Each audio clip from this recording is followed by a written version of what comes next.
নমস্কার সবাইকে। মরিচ চিকেন আমি কালকে বানিয়েছিলাম।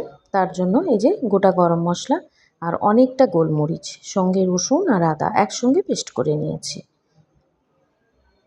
এই যে রসুনের পরিমাণটা একটু বেশিই দিয়েছি আর গোলমরিচের পরিমাণটাও বেশি। একটা লঙ্কা দিলাম, কারণ গোলমরিচটাও তো বেশ ঝালই হয়। এদিকে পেঁয়াজ আর টমেটো কাটা রয়েছে।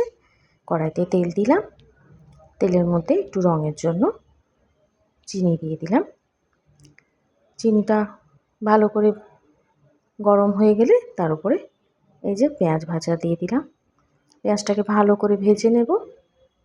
তারপর একটা বাটির মধ্যে হলুদ আর লঙ্কাটা জল দিয়ে গুলে রেখেছিলাম, সেটা ওই পেঁয়াজের উপরে দেব, কিন্তু তার আগে টমেটোটা দিয়ে দেব। চিকেনটা আমি শুধুমাত্র ধুয়ে পরিষ্কার করে রেখেছি, নুন হলুদ দিয়ে কোনো রকমভাবে ম্যারিনেট করিনি। এরপর এই যে টমেটো আর ওই ভেজানো লঙ্কা আর কাশ্মীরি লঙ্কার গুঁড়ো আর হলুদ গুঁড়োটা জলে ভিজিয়ে এর মধ্যে দিয়ে ভালো করে কষে নেব। একটু বেশ সময় ধরে এটা কষতে লাগবে, আঁচটা ধিমে করে। এই মশলাটার উপরে কিন্তু এবারে যে বাটা মশলাটা আমি দিয়ে দিলাম। এরপর কষাটা একটু ধিমে আঁচে ঢাকা দিয়ে দিয়ে খুব সুন্দর করে কষতে হবে। আর দেখুন, দেখা যাচ্ছে ওই যে গোলমরিচগুলো আধা ভাঙা হয়ে রয়েছে। ওইগুলো যখন ভাত বা রুটি বা পরোটার সঙ্গে খাবেন আর মুখে লাগবে, দারুণ খেতে লাগে, নরম একদম সফট হয়ে যায় ওই ভাঙা গোলমরিচগুলো। এবার আমি চিকেনটা দিয়ে দিলাম। এবার চিকেনটাকে ভালো করে, নুন দেওয়া ছিল না, এই মশলার সঙ্গেই নুনটা দিয়ে এটা ভালো করে এমনভাবে কষতে হবে, ঢাকা দিয়ে দিয়ে চিকেনের মধ্যে নুনটা চলেই যাবে। বেশ অনেকক্ষণ ধরে একটু ঢাকা দিয়ে সময় নিয়ে যত্ন করে এটা রান্না করতে হয়। এবার আমি ঢাকনাটা খুলে ধনে আর জিরে গুঁড়ো দিয়ে দিলাম।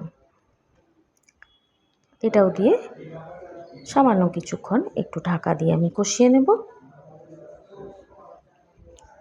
ভিডিও ভালো লাগলে, রেসিপি পছন্দ হলে অবশ্যই লাইক, শেয়ার, সাবস্ক্রাইব, ফলো করে আমার সঙ্গে থাকবেন সবাই।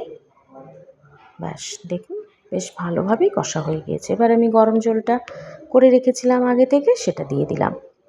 ফুটে উঠবে বকবকিয়ে। এখন আর আমি ঢাকাটা দেব না, এক্ষুনি ফুটে উঠবে। ফুটে উঠলে আমি একটু কাসুরি মেথি হাতে ডলে দিয়ে দিলাম। দারুণ গন্ধ বেরিয়েছে, বিশ্বাস করতে পারবেন না। একদিন রান্না করে খাবেন আপনারা, দেখবেন কি দারুণ। হয়তো আপনারাও করেন, অনেকেই অনেক রকমভাবে, স্মেলটা দারুণ। চলুন, রেডি হয়ে গিয়েছে আমার মরিচ চিকেন। সবাই ভালো থাকুন, আনন্দে থাকুন। ধন্যবাদ। টাটা।